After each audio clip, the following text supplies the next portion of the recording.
Hello guys, my name is Victor Bloodstone. Today I will be telling you 3 creepy night drive horror stories. So let's get started. Story number 1. The Night Drive. It was a moonless night, the kind that sends shivers down your spine. The clock struck midnight as I hopped into my car, ready to embark on a long drive. I craved the solitude of the empty roads, the freedom that came with the darkness. Little did I know that this drive would be like no other. As I drove deeper into the night, the road seemed to stretch endlessly before me. The only source of light came from the flickering street lamps, casting eerie shadows that danced along the pavement. The silence was deafening, broken only by the low hum of the engine. My mind wandered, lost in a labyrinth of thoughts, until I noticed a figure standing at the side of the road, a hitchhiker, dressed in tattered clothes and wearing an unsettling smile. Against my better judgment, I decided to offer him a ride, sensing his desperate need for assistance. The stranger climbed into the back seat, his presence sending a chill down my spine. His eyes, hidden in the shadows, gleamed with an unnatural intensity. I tried to shake off the unease,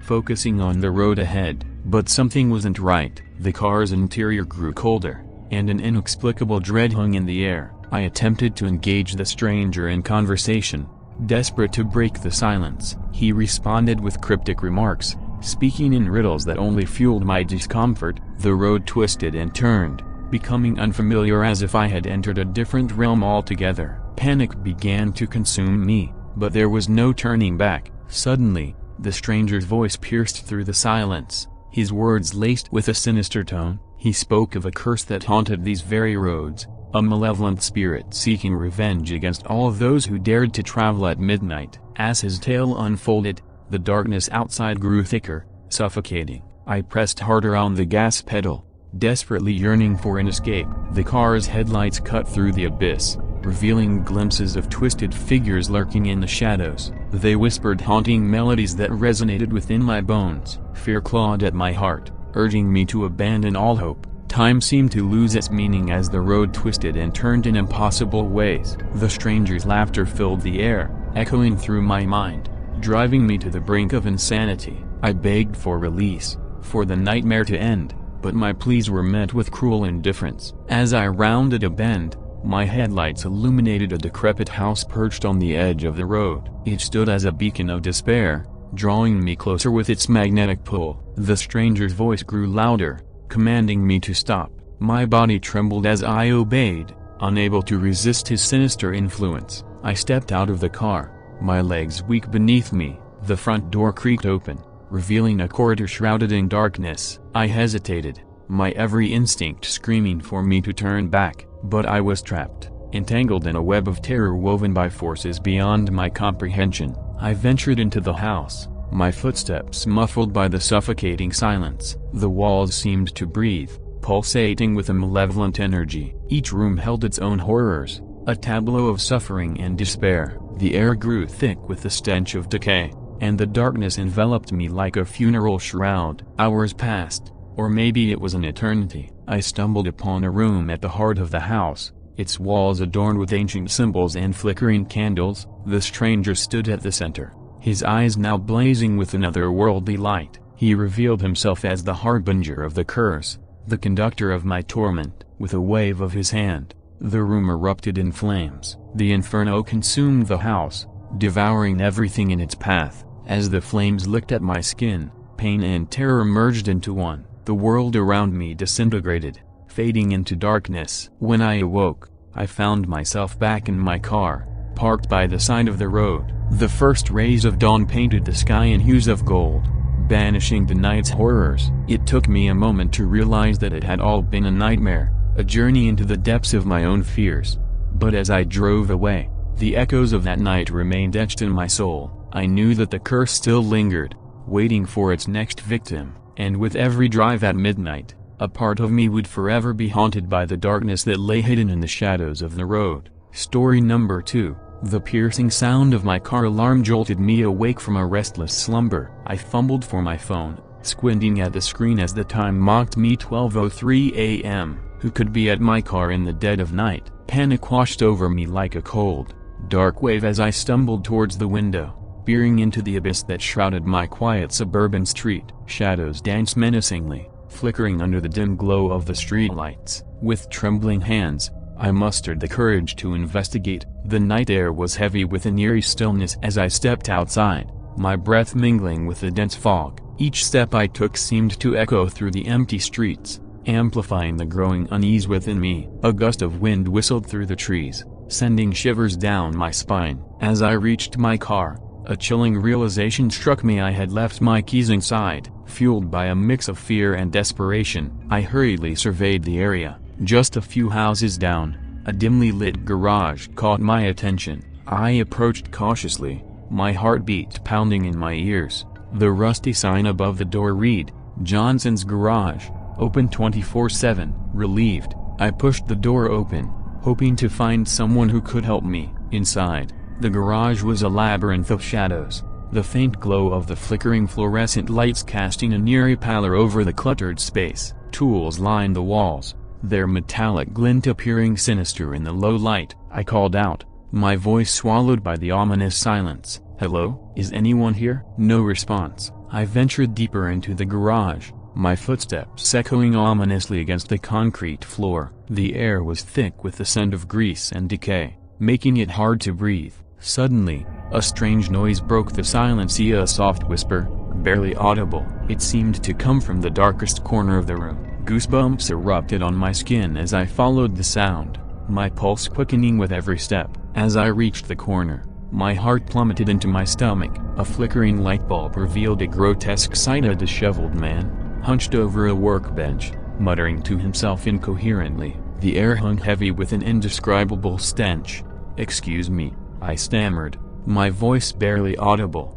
I need help." I locked my keys in my car. The man slowly turned his head, his wild eyes locking onto mine. The corners of his mouth twitched into a smile, revealing a row of yellowed teeth. I recoiled, instinctively taking a step back. Something about him felt profoundly wrong, off-kilter. You shouldn't be here," he rasped, his voice hoarse and filled with malice. "This place, it's cursed." I swallowed hard, my fear constricting my throat. What do you mean, cursed?" He stood up slowly, his movements unnaturally jerky. "This garage, it has a dark secret. Those who enter never leave." A cold sweat coated my skin as his words hung in the air, suffocating me with their weight. I turned to flee, but the door slammed shut with a thunderous crash, trapping me inside. Panic surged through my veins as I pounded on the door, desperate for escape. The man's maniacal laughter echoed throughout the room,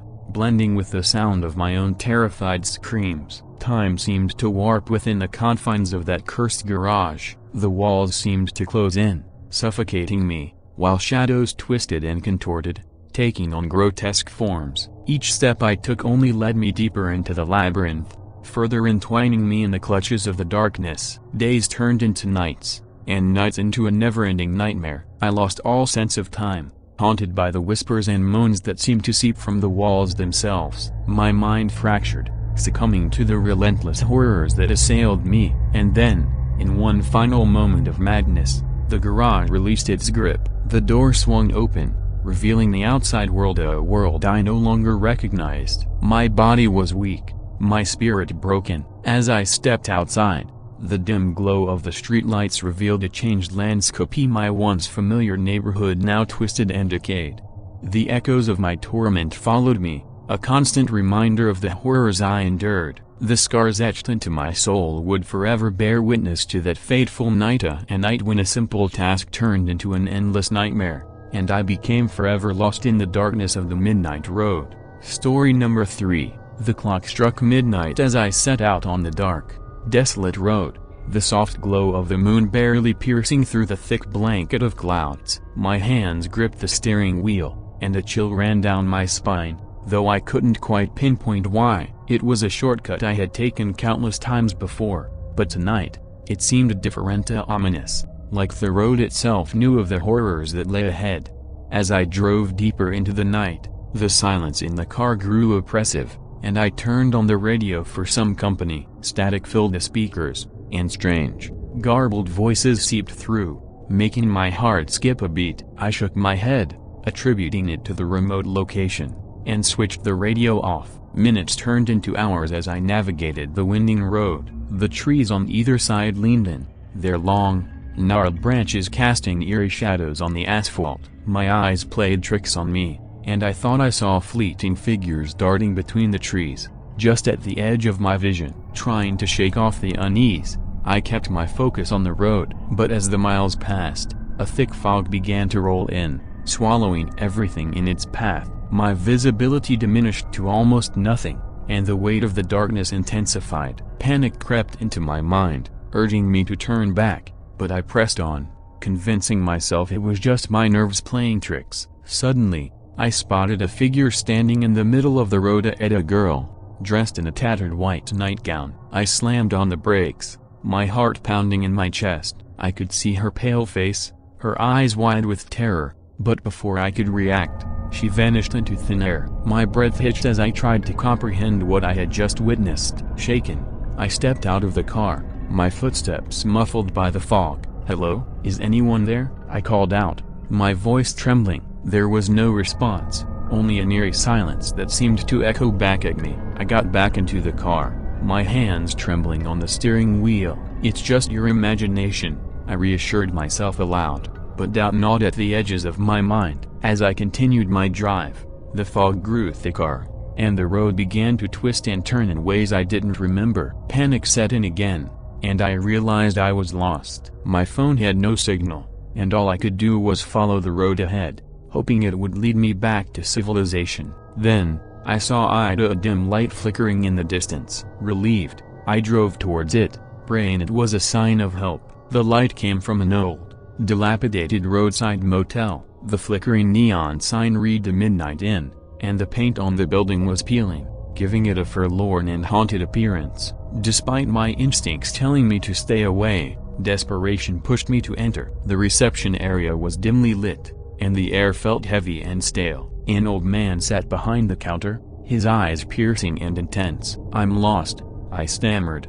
"Can you help me find my way back?" He nodded slowly, his eyes never leaving mine. "I can help you, but there's a price," he said in a gravelly voice. Reluctantly, I asked, "What price?" "A night in this motel," he replied, pointing to the room keys hanging behind him. Something about him seemed otherworldly, and a chill ran down my spine. But I had no choice. I needed directions, and maybe a night's rest would help clear my mind. I accepted the key he handed me and made my way to the room. Inside, the room was as dreary as the rest of the motel. The air was thick with the smell of mildew, and the walls seemed to close in on me. I lay on the creaky bed, hoping to fall asleep quickly and escape this nightmare. But sleep was elusive. Every creak, every distant noise sent my heart racing. The dim light from the flickering sign outside cast haunting shadows on the walls, and the silence was broken only by the eerie sound of wind outside.